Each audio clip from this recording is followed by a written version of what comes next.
It's beginning to look a lot like Christmas. What's going on, Samboners? And welcome back to another episode of the Samboner Show. I'm Samboner Mick, here alongside Mr. Mike Gill, Mr. Colin Thompson. How we doing, boys?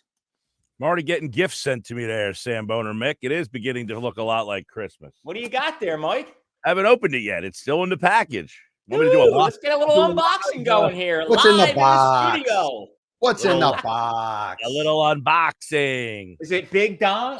Big Dom in the box? I don't know, but it is feeling like Christmas there, Samboner Mick. I'm getting ready for a little vacation time. I got about 2.5 weeks off, so you won't see me for the rest of the year. Jesus. 2.5 weeks off. I'm off on the 20th to the 2nd. Uh-oh. Does that mean you don't have any fun and games with Colin and Mick? We got to get into the radio. Mick. Is this a Big Dom shirt? Big Dom shirt? Little Philly. Right. Oh, wow. Perfect for spring training, late March. There we go. I'll be there. Clearwater. Yeah, I take off like the same dates all the time. So, I take off for the NCAA tournament. I'm off that whole, Tuesday to Tuesday, so I can watch all the tournament games and not be bothered by anything. Plus, you don't have radio going on really for those, right? They're probably airing a lot of the games. We do air the Thursday. Well, we air all the games, but yes, Thursday, Friday, I'm not on the air because we carry all the games. So bang. And then the end of the year, I have all these days because it's use them or lose them in this company. So I have to use them. So I have off 20, 21, 22, then through the weekend, then Christmas Day is a Monday, then 26, 27, 28, 29, 30, all the way to the 2nd. So yeah, I got a lot of time. What? That's like a teacher. And then in the summer, you just talk beer with Mick and where you're eating on the shore. When you get paid so lousy, you negotiate more vacation time. That's how I do it. Yeah, you don't want to give me any more money? I'll take another vacation day. Yeah, how about 4? Now, Mike, is this going to interrupt your podcast schedule? Nah, I can do this kind of stuff from home. Yeah. Okay. We're going to need you, Samboner, Mike. There's no days off here in the Samboner hood, as Colin and I would like to say. We're always grinding. We're always pushing the envelope. Appreciate everybody tuning in. Another beautiful episode on hand of the Samboner Show. We're firing on all cylinders. It's a beautiful, beautiful time to be a Samboners. Big shot to the boys in the back at Not For Long Media for producing the shows day in, day out. Big shout out to our proud sponsor, the original Fudge Kitchen, shipping fudge all over the country. FudgeKitchen.com. No better time to get your fudge game on. My daughter was samboning some fudge over the weekend. I said, hey, good timing. It's wild card month. Time to turn the page, Samboners. Hot roast pork month, season 3.0 is officially in the books. We got a new number 1 on the top 10 list, which I'll post here in a couple hours. Oh, yeah. New number 1. It's not your everyday hot roast pork like John's roast pork or Tommy DeNix. The number 1 hot roast pork Sambo of season 3.0 goes to a little spot called High Street. High Street Philly, High Street Hoagies. There's a couple locations. These guys continue to crush it. They're baking their own bread. They're marinating their own hot roast pork overnight. The broccoli rabe, this little concoction that they're spreading on the roll. I've never had anything like it. I'm a huge hot roast pork guy. So with that said, I'll drop the top 10 later. But number 1, High Street, taking it down. Okay, so on this note, Mick, you got it. Came this weekend. My buddy lives in Brooklyn, and he came down. Him and his wife, a couple couples we had at the house, and it was a great Christmas parade. It was absolute. Most people I've ever seen in K-May ever. It was bonkers. South Philly Steaks and Pork in Brooklyn, New York. He brought down because I DM'd him their spot. 150,000 followers this restaurant has. And It's literally called South Philly Steaks and Pork. You know what good things look like? I thought you were going to say, because there's another place in New York called Federoff's Roast Pork that has a gigantic following. Somebody actually Samboned Federoff. It is them. That's the Federoff's Roast Pork. But okay. It's weird. They don't have their business name at the top. It says but the logo says Federoff's. My apologies. So we had a Federoff's Sambone come in this month. How'd it do? Oh, he was gloating. His cheeks were blushing. It was so good. He brought him. This is a sign of a good situation. When you drive and you bring it multiple hours, not fresh. And he pulled up the Samboners and he pulled up my reviews. And the lady's like, make sure you do this to the oven. There's a way to do it. Do it this way. Do not feed it to him cold. Yes. But we had a cold. I had a late night cold. I had the cheesesteak late night when I came back Saturday night. Italian hoagie was on everything. Italian hoagie, roast pork, cheesesteak. The big three were. The Samboner's going to Sambone. I will say, though, there is something to be said about there's a lot to dive in here today, but we're off the rails as usual. But like the traveling cheesesteak, quote unquote, right? There's places out there that don't travel very well. And there's other places that travel incredibly well. And that's a big deal. And if it doesn't travel well, there's also tricks, right? My trick is to wrap it in tinfoil, put the oven on like 300 and let that sucker marinate for like 20, 25 minutes. That's and it finally gets it all back together. You crisp it up a little bit, but it takes patience. It's methodical. Better off. Did I tell you? I was, they don't mess around when they have the really good Italian cheese in the Italian hoagie. Like it's so sharp that you can't ignore it. Like they had the place. I've never really thought about the whole like road show with the hot roast pork. But then again, if it's coming from a place like Federoff's, this is a world-renowned place, dude. And I'm an hour and 45 minutes from it, and I haven't been there. I go to the Madison Square Garden every Christmas, and I still haven't gone there. This is the year. This is the year. But the difference between Madison Square Garden and Brooklyn could be like 2 hours. Yeah, not really. Yeah, 40 minutes. True. I'll be in New York next weekend. I may have to hit it. Next week. I'll be there during the week next week. Uh-oh. Here he comes, baby. NFL Radio's finest, Mr. Colin Thompson. All right, boys. Let's get fired up. Christmas is upon us. 20 days till Christmas. Wild card month is off the rails. And week 13 of the NFL is officially in the books. Last night's game was absolutely phenomenal. I stayed up and watched the entire game. I hope that Trevor Lawrence is not out for the season because that would be a complete dagger. He's went down. It looks like an ankle sprain. So I don't think he'd be out for the year. Yeah, hopefully that looked bad, but yeah, you're right. It sounds like sometimes they look worse than they are. That would look like it. It looked like one of those, like you might be, thinking like a Liz Frank where he just went down without being hit, where about foot injuries. I've had them all. That's why when you see that ankle and he throws the helmet, right, you're like, oh boy. But how about Browning, right? I mean, let's touch on that game real quick, and then we'll dive into the Eagles. I'll give you my take on the Eagles, and then we'll dive into the Eagles. But how about this guy Browning coming in? 32 for like 36, 300 plus yards. I mean, the guy threw an absolute. Did you guys? I forget what it was. It might have been ESPN Countdown or whatever. They showed his high school football stats. The dude threw like 99 touchdowns and like 3 interceptions. I mean, that's how these guys are. He was awesome at Washington. He was really good at Washington. But, some of these guys, like, it's just like, it's so hard sometimes to comprehend that you could be so good here and then go to the next level. I mean, it's so good there. And then that's it. You are no longer able to matriculate to that next level and dominate the way that you did at high levels. Like Washington is not some, second rate. They're in the college football playoffs this year. So it's an unbelievable power football. It's a top 25 perennial. And you can excel there. And then you get to the league and it's like, I'm just another guy. I mean, so we'll see if he can keep this up. He was terrible his first game, but why does a guy like that fly under the radar, Mike?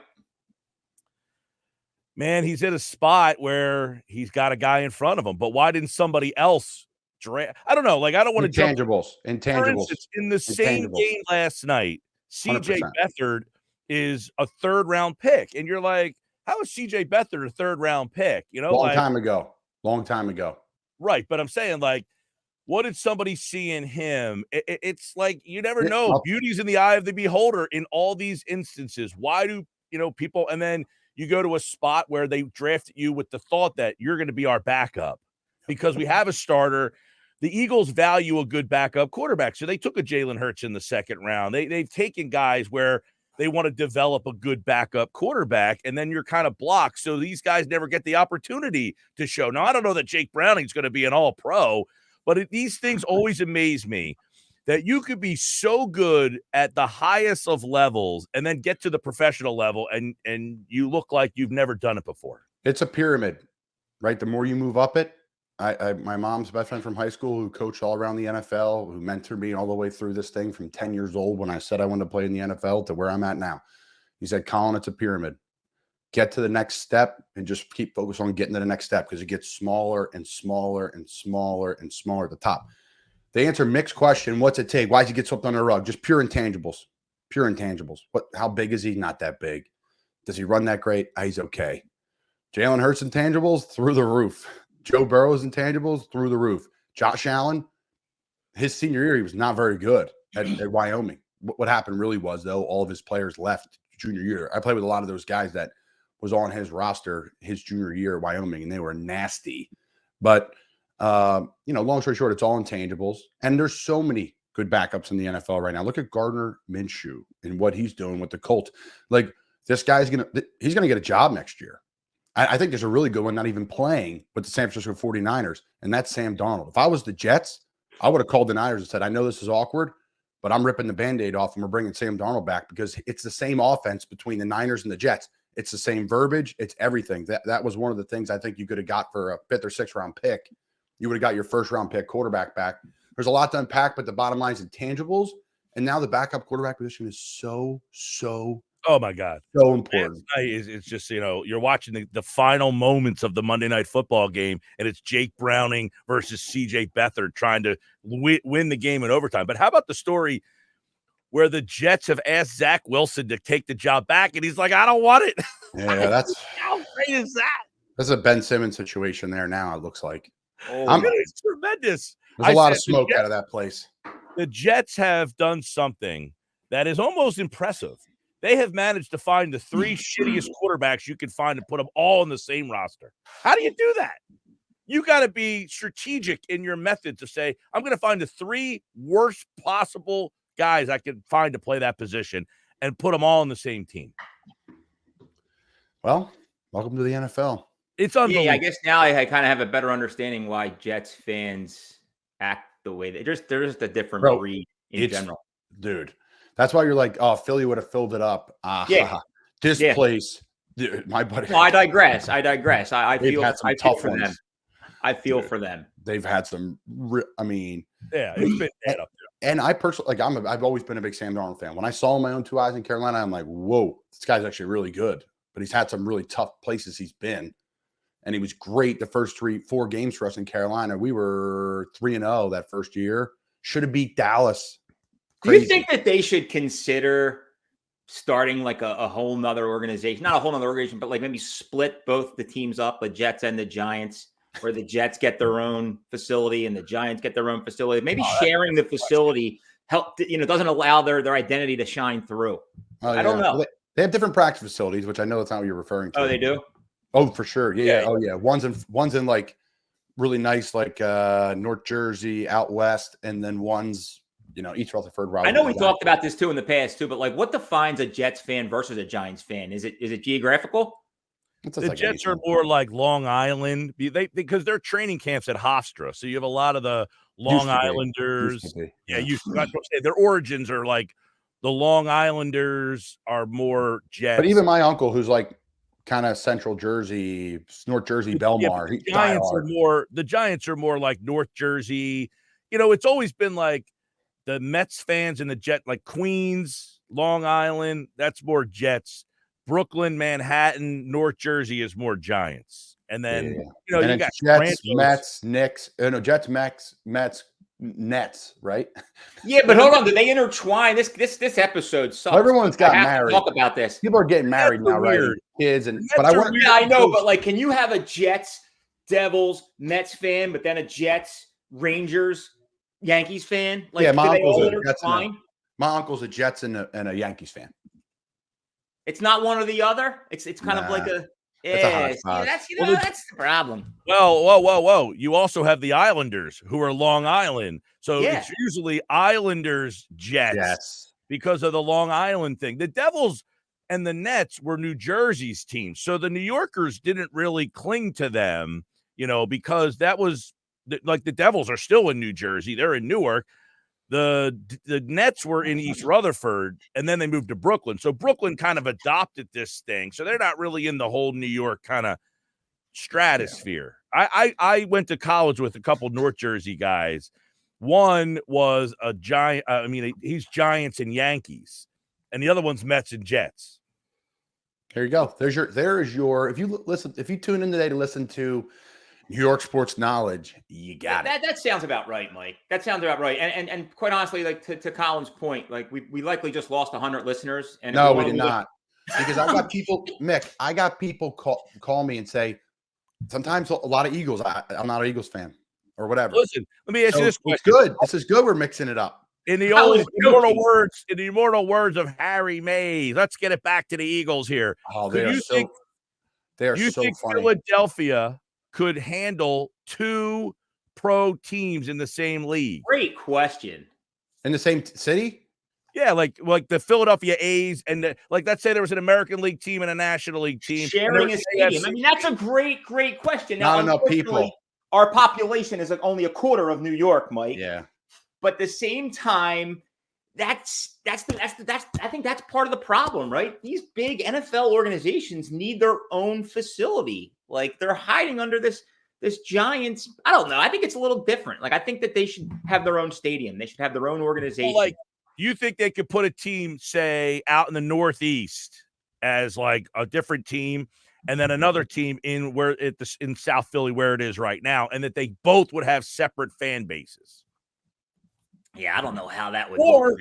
Or if you now something like for instance, like they had in San Francisco, Oakland. I mean, those towns are pretty close to each other, and they support it now, not the same size, but if you put one team in Philly and the other team, say, like in the Cherry Hill out that way. I'll one up you, Mike. And this is kind of off the football topic, but how come Baltimore doesn't have an NBA team? It's really Baltimore's small. I mean, compared to, but they're small enough to have an NFL and a premier baseball team. They're only a 2 major sport town, though. They're not a 4. And they don't have a. They couldn't handle it. I don't think it would bring enough people in. No. Have they learned about the Samboners DMV? They have not. A growing phenomenon in the growth stage. I actually worry about Vegas getting oversaturated. Vegas is not very big. It will never. Hold on a second. The Golden Knights. The Golden Knights hit a home run because they won immediately. So it is now immersed in their culture, this hockey team. They're a hockey town. Locally, yes. But if these teams, you give them the Oakland A's and that team's not any good, there's not a lot of local people that live there. That's not a big place. I mean, there's not even 1 million people that live in Vegas to support 4 teams. Because they're going to get an NBA team, too. Oh, we talked about this back in like April, May, Colin. You were showing us pictures of the attendance at the Oakland games. There was like 1,000 people. There'll be more people there. I think here's the thing. Locally, hockey, you need a good, strong local audience. You really do. Like, you're not flying in looking for the NHL slate and who's playing. Now, you should, because the best ticket in town, entertainment-wise, I've heard is that hockey game. I heard it's the best place to watch a hockey game in the country. Oh, yeah. That's what I've heard by multiple people. All the hockey shows. To your point, though, I'm booking a trip with my friends, and the Phillies are on a 3-game series out in Vegas. I'm going to that. There's going to be a lot of away fans, and it's okay. There's going to be a lot of Oakland fans, and that's okay. I think it's going to be more entertainment. They're going to build around entertainment and not fandom. And that's what the place is. Look at the Raiders Stadium. There's clubs. There's people dancing, throwing money. It's way different than football. That's a different situation. You're getting road teams coming in for the weekend here. For baseball, you do too. You're in the middle of July. Who the hell's going to Vegas? Indoor. Hot as hell. Indoor. But a lot of people aren't taking a trip out there in the middle of the summer when those games are going on. You're going to go see the Vegas A's play the Royals on Tuesday night. I just don't think they can. I don't think that town's big enough to support 4. Now they don't have basketball. They're going to get basketball when the NBA expands, but they're going to have 3 teams that they're going to have to support down there. I don't think they're going to be able to do it. I really don't. Could Atlantic City support a professional sports team? No, they can't even. No way. Not now. I would say this. I always ask this question because you guys see what's going on in these leagues. I mean, San Francisco plays in Santa Clara. That's like an hour away. A lot of these places now, the Atlanta Braves, they play like an hour outside of Atlanta. Yep. So these professional teams are finding these like suburbs and building stadiums in these like desolate places. And it's about to happen in Chicago. Yeah.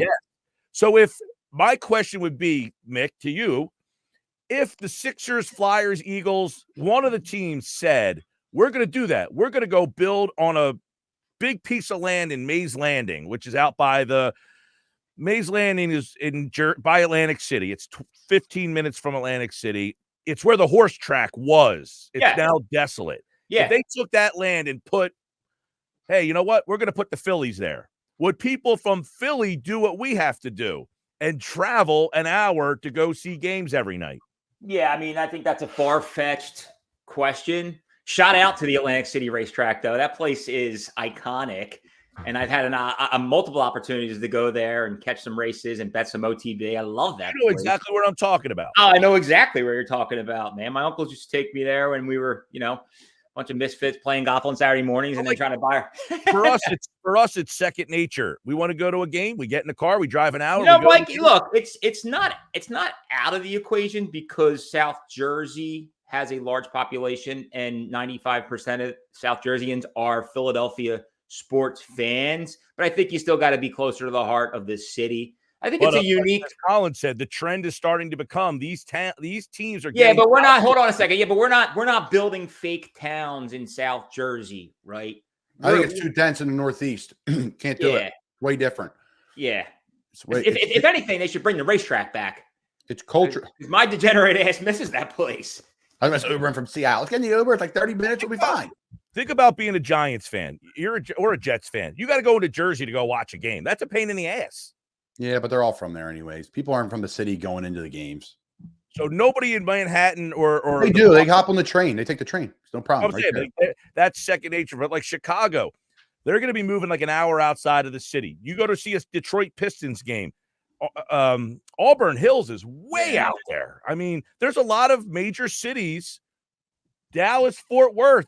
You're going west now. You're going west, which was built way later than the East Coast. So I think if Philadelphia, if anything, Colin, you brought this up in one of your social media clips about Delaware football becoming Division I. If anything, the next stadium in our general area needs to be for Temple, and that would help them solidify as a serious D1 football, college football contender. But without that facility, if they got to continue to play football games at the Link, you know how much that costs? Yeah, exactly. Dude, almost $1 million. Almost $1 million a game. Colin, what's up with that? Like, why do they not have a football stadium at this point? Where's the room? Where are you putting it? They were going to do it at Temple. It was signed, sealed, and delivered. A couple people complained. 10, 15, 20 people got out there with picket signs and they did the whole walk and march and they're yelling at us at freaking training table. And I'm like, I'll be gone next year. I hope there's a stadium. Yeah. And it's ever since then, program has dropped and there's no one at the games. And it's a shame. Delaware football is going to kill Temple football. Like, I didn't say that on my social media clip, but it will kill it. And we'll be having golf outings to raise money for Temple football at Atlantic City Country Club in about 10 years or 5 years. To retort to your point, Colin, and your point is accurate. Like, hey, these are places out west. My point is there is space down where we live to build a stadium. It's not that far. Right.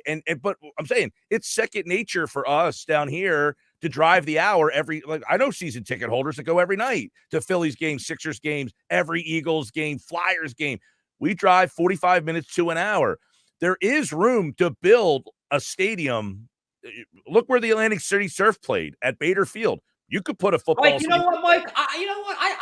I'm kind of with you at this point because I've spent a lot of nights driving to Phillies games from the shore last summer. It's an extra 20 minutes, but you're driving, you're moving, right? It's all highway, it's all expressway. So at the end of the day, it's not a lot of bumper to bumper traffic up and down Kelly Drive, Lincoln Drive. I mean, the traffic anymore is an absolute shit show. But I think out of Jersey, it's not as bad. And you got to think too, like, okay, so who is the future of the fans? They all live in the cities. So there's a lot of people on those subways. There's a lot. It's like a part of the progression, right? It's like my dad was a fan. My mom was a fan. I moved to the Center City. I went to the subway. I took the Uber. I got down to the game. I tailgated with my uncles. I partied. And then I moved to Manayunk. I found a way into the games. Then I moved to Conshohocken. Found my way into the games. Then I moved to Bucks in Montgomery County like everybody else or South Jersey. And then I got to raise my kids a little bit, take a period of time. I'm not going to games. And then I'm buying season tickets just like Mick does and brings the kids now. So I hear you 100%. I think it's too late in Philly. And there's a reason why the Sixers are going into the city, like you said, Colin. Awesome. People that hate that, where am I going to park? Have you ever gone to a game in Boston and asked yourself that question? Have you ever gone to Madison Square Garden and asked yourself that question? Right. You come up from the train station, you say, this is the coolest shit I've ever seen. Yeah. There's just a camaraderie feel. And then after the game, you go downtown, you get a bite to eat, you do what you want. Add to that, but to confound that, though, people like us, you talked about, well, the Giant fans, they just take the train into MetLife Stadium. They're used to it. It is not something that, like, if you're coming from the Jersey side, where are you parking to go to a Sixers game? Not that I'm against it or anything. I like the idea of having, I love seeing the arena in the downtown. I'm just saying. It's not that hard. You go to like Marlton, hop on the train, 30 minutes right in. It's not that bad. Right. To me, and you guys are spoiled up there now because I'm coming from talking about something that is ingrained in people's culture of riding trains. But they won't be catering to them anymore. You drive from Atlantic City to stop in Marlton to get on a train to go over there. That's like, that's a whole nother step just to go. Every game will be sold out. Everybody in the city will be walking in. And it will be more of that. It will go from, you'll be watching the games at home. You may go to 2 games a year now, Mike. It will just change over, right? To the city, to the younger fan, to the corporate side. It's going to just change over. I'm interested to see if the younger suburb fans, your Haverfords, you're out that way. Are they going to drive into this? Are they going to subway into the city? We got a great rail system here. That's what I was just about to say. You don't appreciate it until you're gone. Yeah. Philadelphia public transportation, when it comes to SEPTA trains from Doylestown, Lansdale, Warrington, Warminster, Warrington, but Warminster, whatever, do the whole circle. Mike, you could do a full circle around the city of Philadelphia, 1 hour north and south, east, west, and there's a train that takes you right into Temple University, every stop. Jefferson Station, which is where the Sixers will be playing in Reading Terminal Market, 30th Street Station, every time, no matter what. So that's why when people say at Temple, can't have a stadium there. Where are you going to tailgate?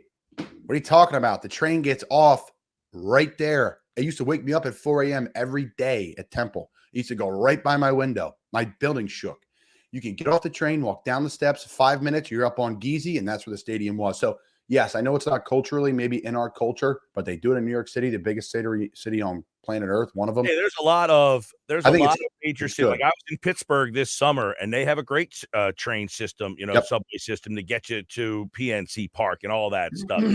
If you're not used to doing it, I think it's just a time to turn over the fan. It's just going to turn over. This is a crazy cycle, right? Like we're just a part of the journey and we're having fun on our ride. But like someone would say, you got to shake down the fan there, Samboner, Mick. We're shaking down the weekend right now, Mike. And we haven't even got to it yet. I'm jacked. Yeah. No, we couldn't. We wouldn't be able to do this if it wasn't for quick shout out. Have you guys been to Pete's Famous Pizza yet? Come on, a lot of people have been going though, Mick. Representing the show for 3 months now. If you haven't been to Pete's Famous Pizza, the undercard here is the Stromboli. Like if you haven't had Pete's Famous Pizza Stromboli, look, it's wild card month. No better time to Sambone a nice little Stromboli. Anything goes in wild card month. Shout out to our good friends Pete and Gus at Pete's Famous Pizza, Moustaki Authentic Gyros. These guys are absolutely crushing it. Multiple locations throughout the city. The primary locations are both right in Logan Square. A new Moustaki just opened up in Fishtown. These guys are franchising out. They're growing every day. They are nothing but just pure passion behind their product, their food. Again, quick shout out to those guys. Continue to do it. Continue to crush it. Can't thank you enough for all the support here at the Samboner Show. I'll be getting my Sambone on. Can't wait to go. I'll be there December. I'm hitting all of our beautiful partners here in Not For Long Media, like December 21st, December 22nd, when I'm coming up for the holiday. Oh, here he comes. It's going to be like Santa's sleigh. Just on vacation all that whole time, Colin Thompson. Give me a call.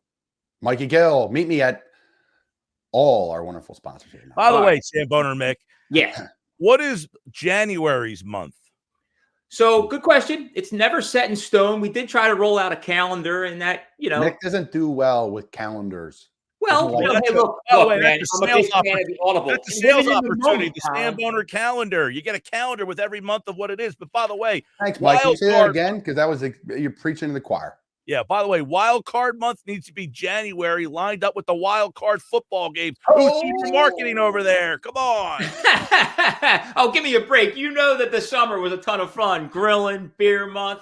Well, that's easy. Yeah, you lined up the summer months nicely, but wild card month needs to be when the wild card playoffs. You tie Mike, that this together. year we kicked off the year with Wing Month, and I think that kind of call can continue to keep Samboners on their toes, man. And Wing Month was a ton of fun. And again, there's no better time to Sambone wings during the wild card playoff season. So again, when it comes to wild card, we're looking to just kind of, put your guard down, be merry, be happy, have a couple cocktails, anything goes. I haven't even kicked off the month. It's December 5th, and I'm way behind. What about a drink and a food for each month? Like we have IPA month. Mike would be all crazy for that. The whole pairing. We could do like a light beer month.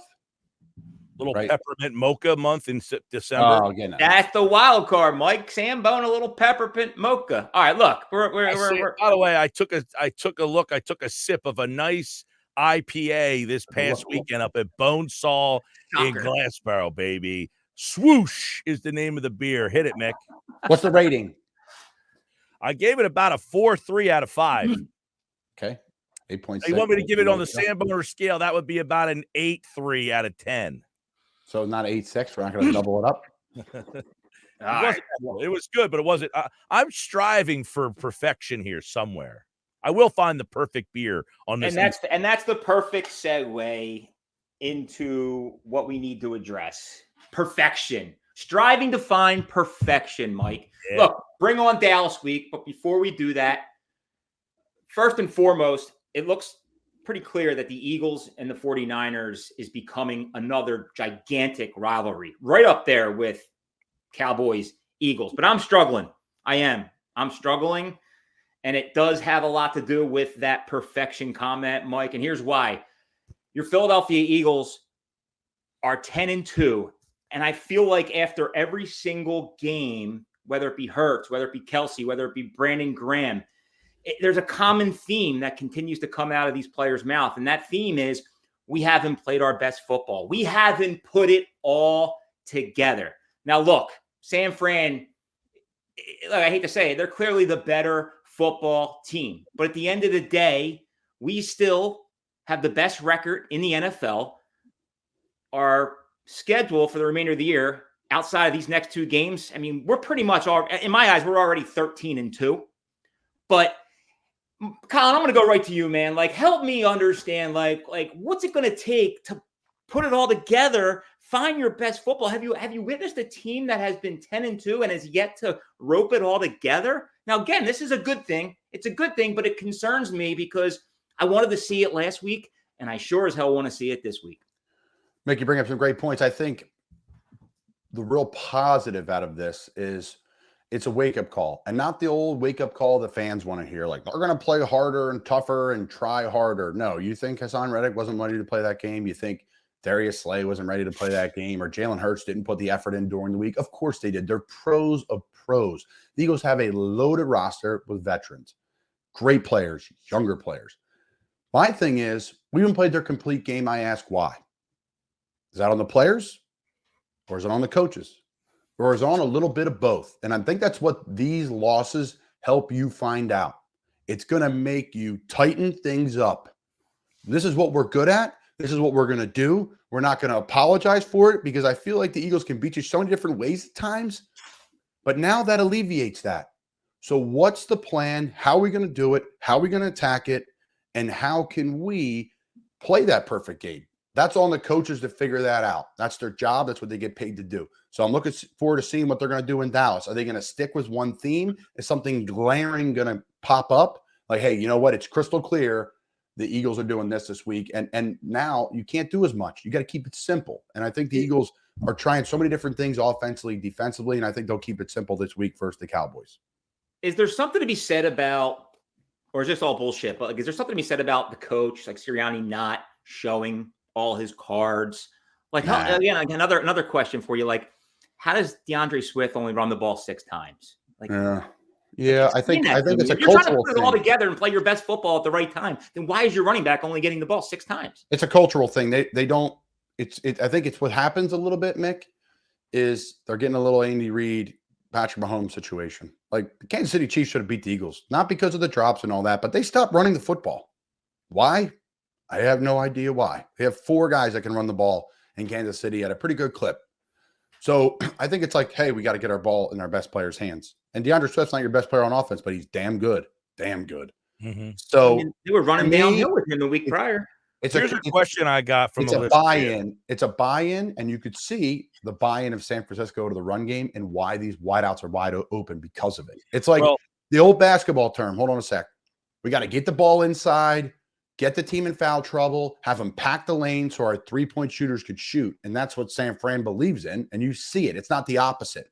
We're like Golden State's chucking threes, and then they play the ball inside later because you got to play perimeter defense. And that's kind of what San Fran does. The Eagles are the opposite, right? They're shooting threes, but at the end of the day, like it's still a running football play defense league. I don't care what anybody says. Well, I got a couple things, Colin. One, you played tight end. If you're in the tight end room this week and you're watching Philadelphia's linebackers, I would have to imagine Kyle Shanahan saying, these guys are not very good in coverage. We're going right after 41 all game long until he proves he can stop us. They did it with running backs. Well, they have Kittle, who works the middle of the field. You have to account for him. They've got Deebo Samuel, who works a lot of the middle of the field. He does a lot of jet sweeps, so you have to account for him. Then they have McCaffrey, who you absolutely have to account for. So if you're a tight end, that week they might say, hey, George, I don't know who they're going to go with you with, but it might be Morrow. It might be Christian Ellis, who's never stepped on a field. It might be fired, but you're going to get a lot of attention from one of those guys, which is going to set up a matchup that we really like. So to me, styles make fights. And if you're San Francisco, the personnel you have is not a good style for what Philadelphia has. Philadelphia looks at that tape and says, what do we have in this room to fix what we did wrong? We don't have anybody. We got to go on the street and get Shaq Leonard. And I don't know that that's a fix, but that's what they had to do. They saw they were deficient in one area, and that area is not good to be. They do not match up well with those linebackers and with what San Francisco has. Listen, no linebacker in the league is ever going to match up well with running backs.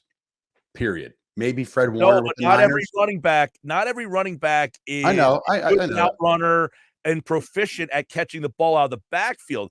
They might be a bad matchup, but some of these running backs run sloppy routes. Yeah, but I'm just saying most guys now in this running back world, other than Derrick Henry, like Gainwell, Swift, all the Eagles running backs can run routes really well. Now, here's my thing. Yeah, but the problem is, in this particular week, Colin, and you know this, when Jack Stoll's in there and not Dallas Goedert, I don't have to pay as much attention to him. I pay more attention to the running back. The Eagles but it's all matchups. It's all matchups. The coaches set those up. Yeah. The coaches set that up. Kyle Shanahan set those matchups up with the running back, Christian McCaffrey. You could put Christian out there at number 1 receiver like they did with Deebo Samuel, run a little jailbreak screen, and it's out the gate. You can spread people out and say, hey, this is what we're going to do. But I'm going to football nerd here just for a second, just because, you know what, that's my value on this show. When the Niners come out with a fullback and George Kittle, the best blocking tight end in the NFL, what do you think is going to happen? Run or pass? Wait, what? Oh, when they have a fullback and George Kittle on the field, what do you think? Right, you're going to run the ball. Run. It's called 21 personnel. 2 backs, tight end. What they do in that personnel? Spread you out and throw the ball. So what the Eagles do is they bring bigger bodies on the field because they got to stop the run. Got to stop the run. We need more linebackers. We need less corners, right? Okay, great. We're going to throw it on you, and we're going to match up guys 1-to-1. So that takes the less skilled player of the Eagles, the defensive, the linebacker, versus C-Mac, Kittle, Pickett. And they're just picking their poison, right? Like they just picked their poison and empty. And then when they went with little people, no fullback, just George Kittle and a bunch of wideouts, what'd they do? Ran the ball. Because why? You have more DBs on the field. So that's what makes the Niners so scary is their personnel. And the Eagles have the same personnel. The Eagles have the same personnel, just about, other than Christian McCaffrey. So you can argue it's like, why aren't the Eagles offensively doing the same thing? And that's what I'm saying. Now, if Goddard's healthy, you have those things. But that's my question. I'm putting the onus on the staff. There's got some great players. They have great staff. It's not like the staff's fault. My point is, why Aren't you running the football? And why aren't you building the offense around the run game? Because boy, oh boy, they can do it. They can do it. So, but my concern, Colin, like I will say, I watch this day in and day out, or week in and week out. Your confidence on the Philadelphia Eagles is slowly going downhill. And now it's obvious that the 49ers are the best team in the NFL. If they're healthy, there's no one even close to them. If they're healthy. And, so Mike, what are your thoughts? Does San Fran have to get knocked off for Philly to get into the Super Bowl? Well, no, if Philly wins out, then San Francisco can't catch them. That would be one. They're still one game ahead. But if they end up tying, San Francisco would win the head-to-head. If Philly loses next week to Dallas, now chaos ensues. Yeah, but what's the big deal? They had home field advantage last night, 2 nights ago. Yeah. After the Dallas win, one of the things I think I said here was Philadelphia wins by making the other team get uncomfortable. They're saying we're comfortable winning this way, and Dallas is saying we don't want to play that way. Miami, we don't want to play that way. So Philly plays a style for a lot of teams that make you have to be willing to be uncomfortable to beat Philly. Well, San Francisco's willing to win uncomfortable. They are willing to be uncomfortable to win a football game. They don't care about the aesthetics. The aesthetics look good in the end. Why? Because they're so freaking talented. Now, one game doesn't define what this matchup looks like. San Francisco got the better end of them in this particular game. It's how you build. And we said all along, look, Philadelphia was not going to go 16-1. It's not attainable with this schedule. You just weren't going to get through it. I would ask Colin, how much stock do you play? You've played this game 3 games in 13 days versus a team that had 10 days off, a team that's extremely talented, and you played 3 games in 13 days. Do you look at that as making an excuse, or is that a legitimate reason to say San Francisco had more gas in the tank? Because Philadelphia got out of the gates and looked like the better team for 12 minutes, did they not? Yeah, so we talk about this a lot on the show. I always try to bring the insider kind of thing from a player's perspective. I always talk to us about when you are good football teams, it's really hard to stay at the top of the league. Like, it's really, really hard. And that's what's really impressive about the Eagles. Yes, my optimism is sliding a little bit, but I still think people need to slow the overreaction down and move forward to it the next week. And what Mick said, because I just don't think this is who the Eagles are all the time. And I think the Niners can blow you out, right? Like, is that a game? The Niners players wouldn't say that's a normal game, right? Like, it just happened. So on the short rest, right? There's a lot of primetime games. I always talk about this. When you're just an okay team, you play a lot of 1 o'clock and 4 o'clock games. You're home by 6, 7 o'clock, dinner with the family on Sunday night. Remember, they're human beings too. I know it's hard to believe for people, but they're human beings too. You're home, you have some rest. You go in Monday, you got a good night's sleep. Tuesday, you get a good night's sleep. But when you play these primetime games, you play Monday night, you play all these. All of a sudden, you're walking in your front door. If it's at home, you're walking in your front door at 3 a.m. If it's away, you walk in your front door at 6 a.m, maybe longer. And everyone says, well, you got a week to recover. Okay, that means you're one less day recovered on Wednesday, one less day. And all of a sudden I think it matters, Mike. Now, St. Fran had to come across the country. Yeah. So my point is this. At the end of the day, football is real simple. You got to block and you got to tackle. Eagles miss tackles. But why'd they miss tackles? That's what I don't like about media. The Eagles are soft. They miss tackles. Do you know what they're doing? Eagles some fans. Some of that media played the game, by the way. And no doubt. But if you played the game and you understand this, give me the reason why. And that's what I always talk to Jack about. He's like, well, this is this. I'm like, well, okay, tell me why. And that's exactly my point, man. I think this weekend is a gigantic statement game. I'm about to tell you why, though. Go ahead. Tell us. Thank you. Here's why. Eagles fans, you want pressure? You want pressure. Everybody wants to blitz. Got to blitz. Is that what Sean Desai's defense is? Never was. It never was. It never has been. I'm going to pull up the stat here because this is a big one. Brock Purdy. Of course, I can't find it right now. 10 of 11 against the blitz for 3 touchdowns. 10 for 10, 213, and 3 tutties. Why? Now, why? And I'm talking about Seth Joyner right now. Why, Seth? You're a brilliant football mind. You're good at media. I think he's great at media. I'll make that clear. Seth,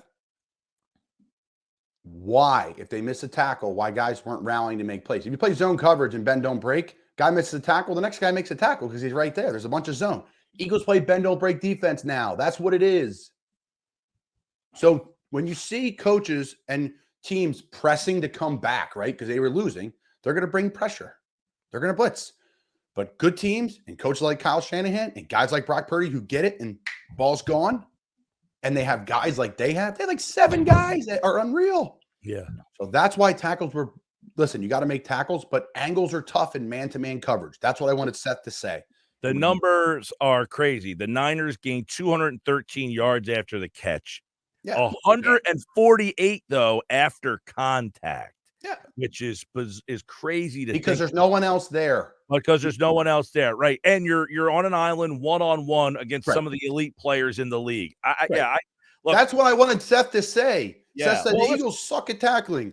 So does Well, every other corner in the NFL. That's why look, they're cornerbacks and not safeties or linebackers. and just because, look, you could play a game, but your mentality is based on what you've learned. And Seth was on a team that just sent pressure, which is beloved by the fans in this city. But Malcolm Jenkins was on my show and said, I asked him about, do the Eagles blitz enough? This was last year, John Gannon. And Jenkins said to me, any coordinator worth his salt does not want to blitz. No. These guys do not want to blitz because this league is all about, remember we used to hear in the Chip Kelly era, man, they're giving up all these X plays. They don't want to give up big plays. They're fine giving up 7, 10, 11. Because the principal concept is, and Colin, you could probably talk more about this than me. This is just my thought. If you are going to drive 10 to 12 plays down the field and score on us, you're going to have to do it multiple times in a game. A 10-play drive is not easy without a penalty, a flag, an offsides, a delay of the game, an interception, something. And if you score on a 10-play, 7-minute drive, and got 6, well, now do it again. Can you put together another 10-play, 5-minute drive? It's not easy. And that's the premise of these defenses that the fans get so mad about. They give up all these yards. But in the end, if you're only giving up 3 instead of 6, that defense wins. It's the days that you don't give up 3 and you give up 6 that the aesthetics of that defense looks like, what are you doing? But in this game, they listened to the fans and they got their ass kicked because of it. Good stuff. They're bend don't break, folks. No, and that this game could have went it could have went a different way if we could have maybe just punched one of those first 2 scoring drives in the end zone. Totally agree, Mick. If it's 14-0 instead of 6-0. Well, we won the first quarter 6-0. They won the second quarter 14-6, and the rest was history. You feel like you dominated that game, and it's 6-0, and they come down and score to make it 7-6. It's like all that work we just did, and this is what I'm talking about. These long drives the Eagles put together, they were impressive. But at the end, you only got 3. And then, this Shaq Leonard guy, yeah, like Mike, you had mentioned, he's a Band-Aid perhaps, but I think I have the right solution for the Philadelphia Eagles as we close down the rest of the year. Like, why not strap on a little uniform for this Dom DeSandro guy? Suit him up. Big Dom is the new middle linebacker for the Philadelphia Eagles. The Eagles need Gary, the security guard from the Phillies game, laying dudes out, tackling. That's what they need. By the way, is this guy stopped through the roof right now? Real quick. Shaq Leonard in pass coverage this season. This is from Jeff Kerr over at CBS. Quarterbacks have targeted him 21 times. They completed 17 passes for 158 yards and a couple touchdowns. So he has not been good in pass coverage. Yeah, fighting injuries. If he comes back and he's healthy, he's the best linebacker in football. So we'll see. It could be a long-term play story here. To me, though, and I do want to talk about the Dom thing. I'm sorry. I just want to you mentioned Shaq Leonard. The fact that the Colts are in the playoffs. Yeah, I know. They just said, we don't need this guy is confusing to me. Why? Well, listen, he wouldn't have Dallas wouldn't have let him leave. Unless the agent's working with a little leverage. And the agent said, hey, listen, we need you to go to Dallas first. If you want to go to Philly, you should visit Dallas and they'll sign you. But no, Mick's right. The Dom thing's hysterical, man. I can't wait to get into it. Hilarious. And it stems back. I want to have like a quick little rule segment. Colin, keep that nerd hat on football wise. Yeah. Because that whole thing stemmed from a body slam, which we talked about a couple of weeks prior. Like that rule has to go or eventually has to be implemented where players can't be body slamming other players. But there was a couple other situations that I noticed over the weekend. 2 I want to point out, and call me crazy. I am crazy, but I feel like these rules are just like even the guys up in the booth don't really have a full understanding. There was one play in particular I wanted to touch on. It was the tight end from the Arizona Cardinals. He caught a touchdown pass, 1 step, 2 step, 3 step, knee touched, and then when he hit the ground, the ball fell out, went up to the booth. Everybody in the booth, even the guy up in New York, said that's a touchdown, that'll hold up, and the ref comes out and says incomplete pass. Did you catch that? That's a catch. I saw the play. They've been doing a lot more of that. Did he survive the ground? You can also say last night that catch for the Jaguars on that tip pass, that wasn't a touchdown. Like, right.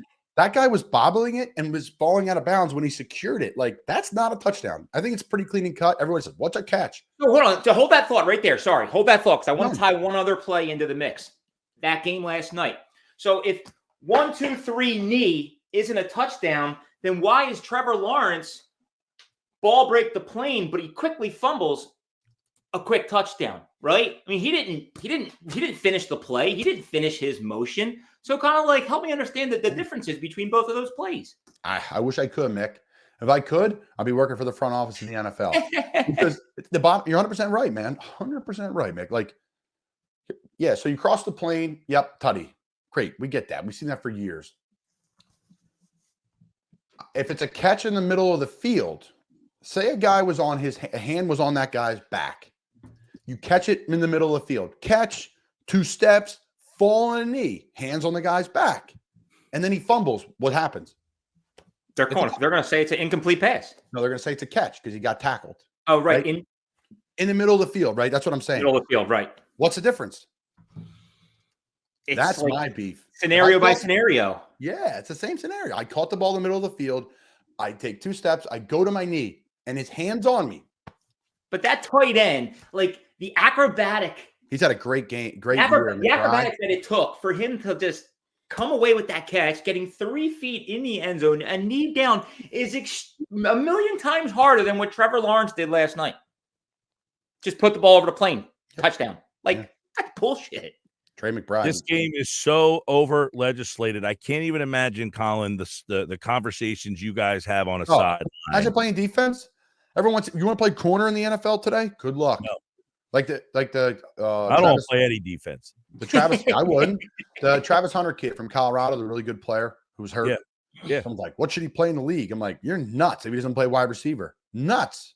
I wouldn't want to play corner. They're indisposable. They're talking about trading Gardner Johnson with the Jets because he plays corner. Like, at the end of the day, you need like pass rushers and you got to like have a complete offensive unit. And that's how you win in this league, period. Like pass rushers, everyone's good on offense and you're going to win.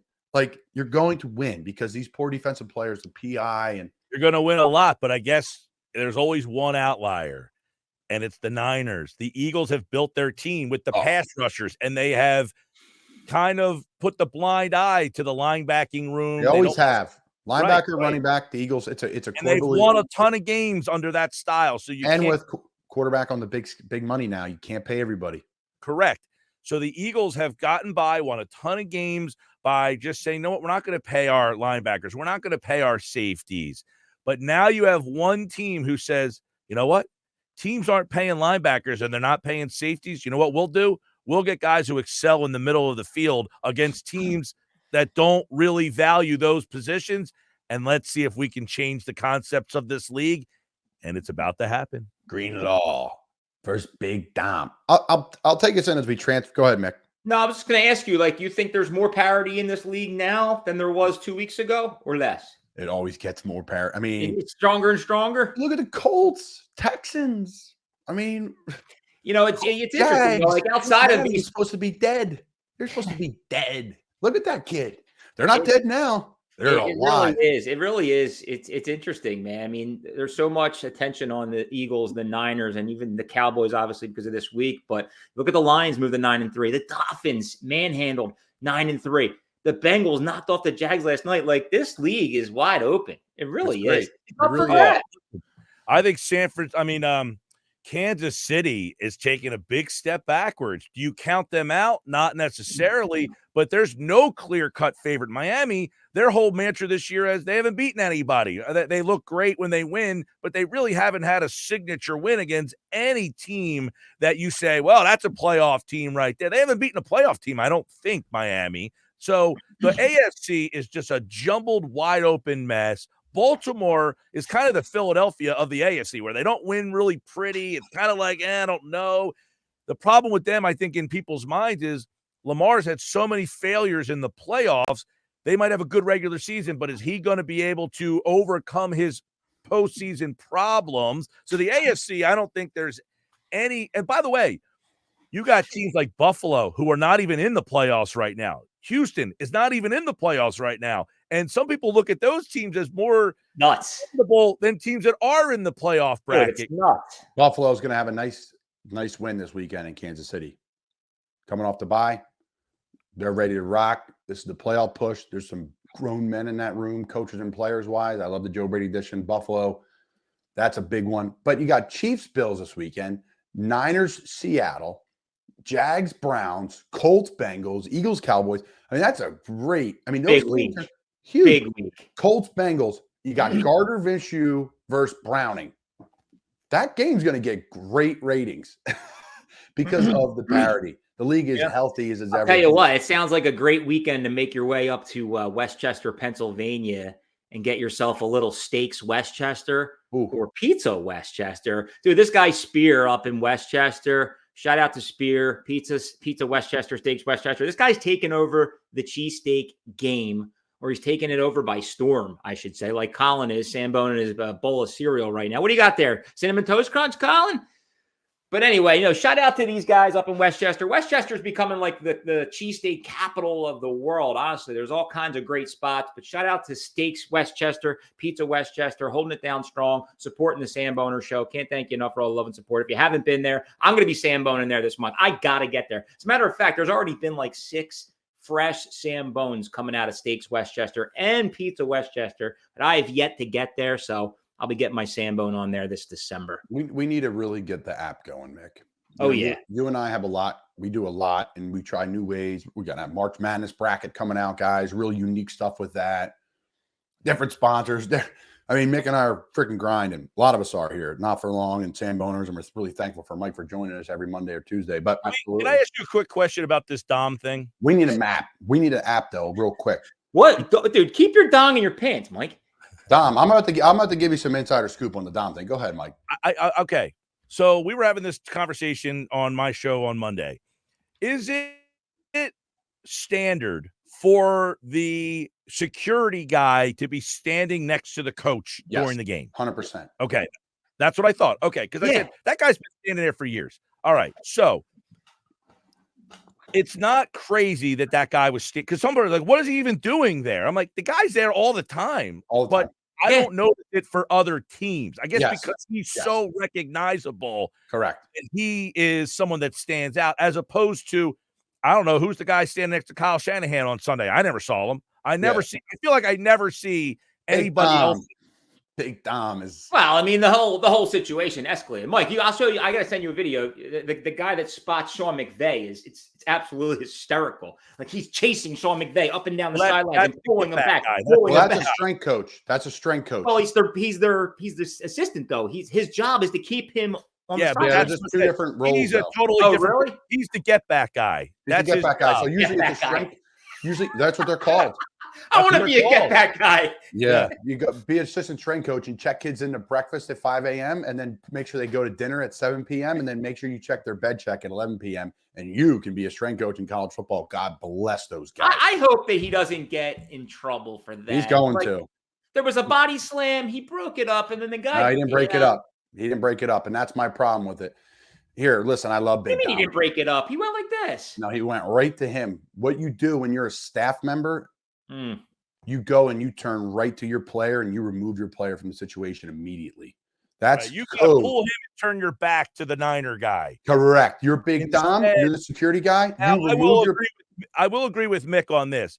He just basically stepped in, but by stepping in, he gave green light to Greenlaw to take a little bit of a swing, and he pushed him in the face. Now, he tried to retaliate and didn't quite connect, and he didn't try to retaliate with force. He just kind of but if he does his job correctly, he takes Devonta and turns his back and says, hey, I got this taken care of. Get over there. Instead, he kind of gave the old bang, which opened up the door for the swing. And it's always the second guy, the instigator, 2 minutes for instigating in the box. Guys, this is professional football. You are a staff member. I don't care what your job is. You never, ever, ever touch a player. And rule number one, you never touch a player on the other team. I know people are going to hate this, and it's Big Dom, and he's a Samboner, and he's a legend. And everybody, listen, I love Dom because Trey Burton loves him, because every guy I've talked to is obsessed with the guy. And I would probably be best friends with them in Philly because I'm great friends with the guy with the Giants still. And I haven't been there for years. They're the best guys in the world. They're like former cops, former FBI agents. Oh no, they said that he's like their counselor. He's like the player's counselor. Yeah, let me tell you, I just heard Torrey Smith on. Was it with you? Yeah, I heard that whole conversation about how he still talks to him and calls him whenever there's a problem. These guys, he's like, when I don't want to confide in a coach, I go to that guy. There's plenty of guys. But my point to all this, guys, is just good conversation, Colin. I'm just saying, HR wise, it's a no-no.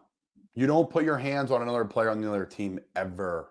And he put his hand on him. Whether he put two hands, he swung. You just don't do it. It's just not. I'm just giving you guys. Yeah, I think we'll see. I think he's going to get a slap on the wrist. It may not be public, but you turn around. Your job is to de-escalate, not escalate. Yeah, and I hope he doesn't get fired. You hug your player. This is what you do as a player. Even guys who's your best player on the team and he's ready to swing, you bear hug the shit out of him. You lift him up and you get him out because we got bigger things to do. We got to win a football game. That's why and then there's two things in me, right? The Big Dom, I love Samboner. Dom, I love this guy. But I'm just giving you the NFL side of it, how he's going to I would say this. Whether or not Nick Sirianni apologized after the game. Like that's my point. Sirianni, you heard him say, like, I'm sorry. Like you heard Sirianni. Yeah. He knows the rules. But Shanahan was kind of being like, I didn't like his stance, honestly. He cost him one of his best players. And the Eagles lost their security guy. Shanahan, I would like the league. Even if Big Dom didn't really do anything that we're like, that was nothing. The league does not want a player. No, something happened. The league does not want this being what everybody's talking about during the week. Correct. That's the problem. You work for the league. You don't work. You're not he's an employee of the Eagles, but he's a part of the coaching union, if you will. The player's different. You could fight all you want, but staff is different. Shifting a little gears as we wind down the weekend shakedown. Mike Gill keeps looking at his watch. He's a busy man, folks. 2 to 6, ESPN Radio, South Jersey. Catch him Monday through Friday. But speaking of winning football, Colin, Mike, how would you feel if you decided to go to Florida State to play football and reel off 13 straight wins to go undefeated and not make the college football playoff championship? Well, I was listening to PTI yesterday. I love the show. And Mike Wilbon said, you know what? Everybody always talks about football, the greatest lessons in life. You really do. I'm a product of it. You learn a lot. And there's a million things I'm getting to, and that's not what the question was. But Mike said the system failed that narrative of football teaches you the best lessons in life. Yeah. I disagree. That taught Florida State another amazing lesson in life. Uh-oh. Big business. Money talks. This is big business. Is it right? Is it right? Is the world fair? No. It's not. We're all looking at each other right now, grown men trying to be grown men and trying to be better and make money. But we all know this. The world is not fair.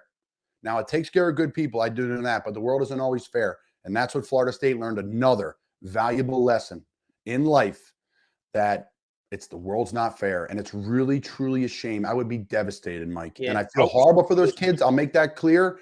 But as I'm saying in closing, they got a great lesson of this is a big business and they don't want what happened with the TCU blowout last year. I got a lot of issues with that right there. Go ahead, Mike. Good. Are we supposed to be teaching people that life's not fair? And then the recourse I don't think you're teaching anything, but it's big business, man. This is big business. That.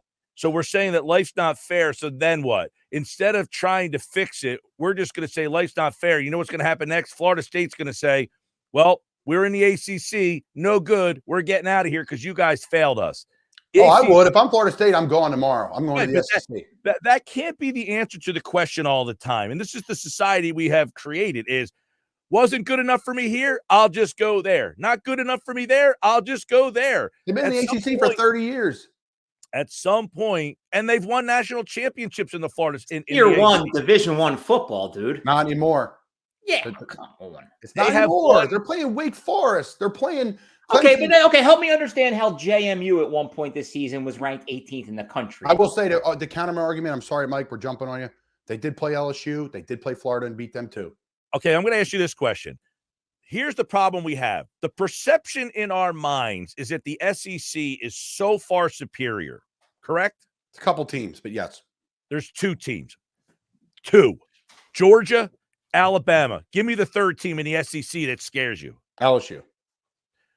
And Florida State beat them. Thank you very much. Yep. Thank you, Mike. The third team, LSU, wasn't even the third team. Missouri, Ole Miss. I mean, the problem is our perception of the SEC is based on two teams. It's based on players. It's based on the players being good in the next level. That's what. Okay, boy, Herb Street was on McAfee last night. Like, it's a godsend. This is moving to 12 teams. Well, I think that's going to be worse. But it's going to be worse. Yeah. Here's the next thing. The Big 12 really didn't have any teams. Texas essentially beat Alabama, and that's it. Who's better, TCU or Clemson? This year, I don't know. Well, TCU sucked this year, right? They were just average, but that's my point. Who's better, Baylor or NC State? Who's better? I think they're chalk. I think the leagues are chalk. I think they're exactly. The ACC schedule was essentially the same as the Big 12s and the SECs. Florida State got screwed on the perception of the past, not on what is currently here. But I will say this, the one caveat that I think they went to was the quarterback got hurt. And when 100%. He got hurt, they said in their rules, if there is an injury that will impact your chances, that will be factored in. And that's what ended up happening to Florida State. Yep. So these kids didn't do anything wrong other than the fact that they had an unfortunate injury that happens in life. Hey, sometimes something happens and you have to rebound from it. But that's my point. I hope, though, Colin, my follow-up to that is I hope they see it as that's what happened, not as, well, the ACC is not good enough, so we have to leave. Or I have to transfer from here now because this school can't get me to where I want to go.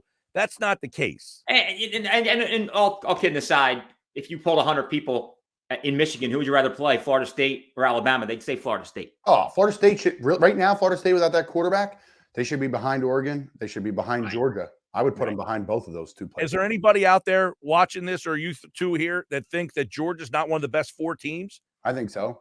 If they lose that game to Alabama in September, they're probably still in as a one-loss team. The transfer portal is getting out of hand, and NIL is getting out of hand with it. But I'll tell you what, it's given a gift. College basketball, it's spread it out. You can get two. Your boy Rule made an interesting comment the other day. He did $1 million. Yeah, $1 million. But that's fine. They have it. You need 1.5 or 2 million. And that's a year, folks. That's per year. So my point is, in college basketball, you can get two guards, right? A guard and a big man, and pay them, and then everyone else could be role guys, and you can end up being like San Diego State running. But in college football, it's helping the top 12. And before, my thoughts were, man, I don't like the 12 because it's going to be too washed up. But I'll tell you what, this year it would have been really, really fun and interesting. Really I don't know, man. Did you see they had, if there was 12 teams, what the pairings would have been like for the first round? Yeah, the first round would have been tough. I get that. But I think there wasn't a game that I would have been interested in. Yeah, but I think you get the Oregons and you get the Florida States and you get the Georgias and you get that mix in the middle. Missouri. Yeah, here's the thing. When it gets to 12, Mick, the difference is we're having this conversation about the highest of high-level programs that got bounced. When it gets to 12, we're going to start to be talking about the Ole Misses and the TCUs, and nobody cares about them as much as they care about Georgia and Florida State. That's the big difference. See, this creates chaos. This is a made-for-television event. Notre Dame never deserves to get in, but when they have the conversation, we're going to take them because nothing can beat March Madness, baby. Nothing can, right? But it also sucks leading up to it. because it doesn't really matter how you do. You just got to kind of get in, you know? So it's the chicken or the egg. March Madness is the GOAT. You're right, Mick. 100%. It's the All GOAT. right, let's we're gonna wrap this up. I have another buy or sell segment. Do it. Today's buy or sell segment is brought to you by Hank Sauce in Sea Isle City, New Jersey. Wow. Use that Samboner promo code SAMBONE and get your hot sauce game on today. Enjoy the holidays with some Hank Sauce. All right, buy or sell. Buy or sell. My wife came up with this one. The ugly sweater Christmas party. I'm buying. Any reason to get with friends, have a good time, have some cocktails, be merry. I don't care if you got to wear a onesie, a jersey, a sweater, have a good time and rip it up. I'm buying it. I'm out on the Christmas part, the ugly sweater thing. Some guy's making money off of a stupid idea, and it pisses me off that I didn't come up with it. But I am a fan. I am a fan of the themed holiday party. In fact, my New Year's party theme this year is 90s alternative and grunge. Oh, God. I'm out on that. I'm Love out. it. I'm Who's out your on top that. grunge band, Mike? I'm No selling Pepper that. Pilots? I'm a big Smashing Pumpkins fan. By the way, Smashing Pumpkins are playing Citizens Bank Park in August with Green Day. I will be there, baby. I'm a Green Day fan. Okay, I like it. I'm also You're invited to the going party, but to. you got to show up looking like Billy Joe Armstrong. I'm also selling, Mike, because I have yet to ever come across a Christmas sweater that is comfortable. They're always itchy around the neck, and I don't need some crazy, I don't know, picture on my sweater. Just give me a general red hoodie. I'm fine. It's ironic that today I don't have a quarter zip on, but if you give me a quarter zip ugly thing, maybe. But the sweater, you're right. It's itchy. It's uncomfortable. You're stuffy in that thing. Come on, out. Bing, light bulb. We are making Samboner ugly sweaters for next year. I should just partner with the Ugly Sweater Company and do some Samboner hoodies. We should, for sure. But yeah. All right, boys. The Christmas tree's lit. The lights are up. Hot Roast Pork Month is in the books. High Street's your number one. The Sixers are 11-7. The Flyers are 13-10. Oh, what a win last night. We're rocking and rolling, baby. They are fun to watch. And I don't care if anybody says, oh, here comes the 10-game losing streak. That's not happening this year. I'm jacked for the Flyers, man. Last night I'm flipping between the games. Like, it just gives something to watch. Like, they are fun. They are fun. No, dude, I'm telling you, there's a potential shift approaching, and it could take a couple years. Yep. But, like, you know, the Sixers are playing out in Boston, up in Boston, and there's no Embiid, there's no Maxey. Like, how do you get behind this shit? Like, I don't know. Flyers are fun to get behind. With Torts, Yeah. I'll tell you what, you see his quote the other day? He's like, you know what? We make dumb mistakes. We go get momentum and we lose it. But you know what? We got balls. I was like, oh, shit. We got balls. I love it. I'm excited, man. I'm a diehard. Big Dom's got balls. I mean, Dom's got balls. Big Dom. And again, I'll make it crystal clear on the Dom thing as we wrap. I love the guy. I don't want anything to happen to him. I'm just saying I know how this league works. He's going to get a slap on the wrist. And Sirianni's probably going to pull him in his office and say, I have to talk to you about this because that's my job. I love you to death. I think you didn't do anything wrong. Just next time, remove my player. Please just remove our guy. Focus on our guys, and we'll never have a problem. That's all. I love Dom. Right. I love that. I wish it would have been a big fight, big scrap. Would have been great. I love football fights because guys. Ouch week, baby. What do you think, Mick? Early prediction as we wrap.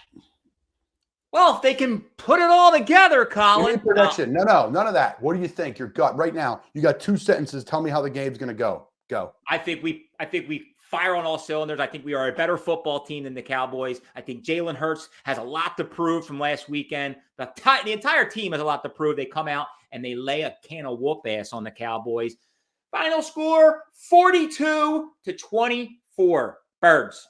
Mike, what do you got? I had them losing this game from the jump. So I think a lot of panic will settle in after this game because I don't think it's going to go very well. By the way, they are playing another game, so this will be their 4th game in, 20 days? Dallas has had 10 days off to prepare for this game on the road. I think Dallas wins, and I probably think they win handily. This will show you what the Eagles staff thinks of the Eagles. If the Eagles are fresh for this game, that means they trust their team so well. Even after their worst loss of the season, they're doing walkthroughs. They're giving them more time off to rest and to sleep and recover. Usually after these losses, guys, it's put the pads back on. We're going to go run into each other. We're going to be super physical. We got to grind back. But really, you're beat up. It's the end of the year. You're tired. There's no bye week left. There's no Thursday Night Football left. You're rolling. So We're going to know this game exactly what the Eagles staff thinks of them if they're fresh and ready to go. Who are you taking, Colin? I'm going to go Birds in a close one. All right, so good. You have a job here. By the way, Colin, what do you think? The Eagles got their game flexed to Monday night the following week, so that's another wrinkle in the schedule that they're going to have. Now they're going to get the extra day off on the one side, but they're going to get the short end of the stick. Now after that, they got the Giants, Arizona, and the Giants. But this is another example you're talking about. Monday night, you're in Seattle too. Seattle Monday night. Let's do the quick math. Let's put it all in Eastern time, even though you're out west. You got what time? Games at what time? 8:30? Yeah. So you play 3 hours, you get a shower, you're on the flight by 1:30 Eastern time. I think you guys are overthinking this, though. We put these two games to rest. We win both of these games coming up. I think we're in the driver's seat. Oh, no doubt. There's no question. Giants, Cardinals, Giants, I get that. I'm just saying they're not going to get back till 8, 9 in the morning on Tuesday morning. Mm-hmm. If I'm the Eagles, that throws your week off. That throws your week off. If I'm the Eagles, I'm saying we're going to stay overnight, guys. Yeah, Sorry. By the way, just for the people out there, if Dallas wins the game this week and then both teams win out, Philly would have the tiebreaker over Dallas at 14. Yes, they would. But San Francisco has the tiebreaker over both Philly and Dallas. If all three teams finish 14-3, San Fran would be 1, Philadelphia 2, and Dallas would be 5. Right. So we would have to play San Fran at Candlestick. Do they still call it Candlestick? Levi's. Not for about 30 years. Levi's. Hey, I'm an old soul. What do you want to say? It's not even in San Francisco anymore. It's an hour. It's in Atlantic City, dude. Zamboners. Zamboners. Let's go Flyers. Let's go. I'm so jacked up. When they scored last night in OT, I was doing cartwheels. My dog's like freaking out. I'm like, what is up? Let's go me? Spring training 2024. All right. This is good. You guys want to run it back another hour or what? Yeah, screw it. We can talk all day. Great. I'll record this and throw it on the radio so I don't have to work today. Yeah, Mike. We just did. Your poor guy just did a whole day. 610. Back. Let's go. Nick Foles or Carson Wentz. What do you think? I was never a Foles guy. Never. Yeah, I mean he's a backup. I don't blame you. Great player though, and great when it mattered the most. Yes, good stuff, fellas. One day, but not. I said I'll take him for one game, but not 17 or 16 back then. Think about the talent on that team in the Super Bowl compared to the team now in Philly. Philly's in a great spot. Samboner out. Yep, Samboner out. Pop that Sambone, and baby, it's on. Dropping 45 minutes just to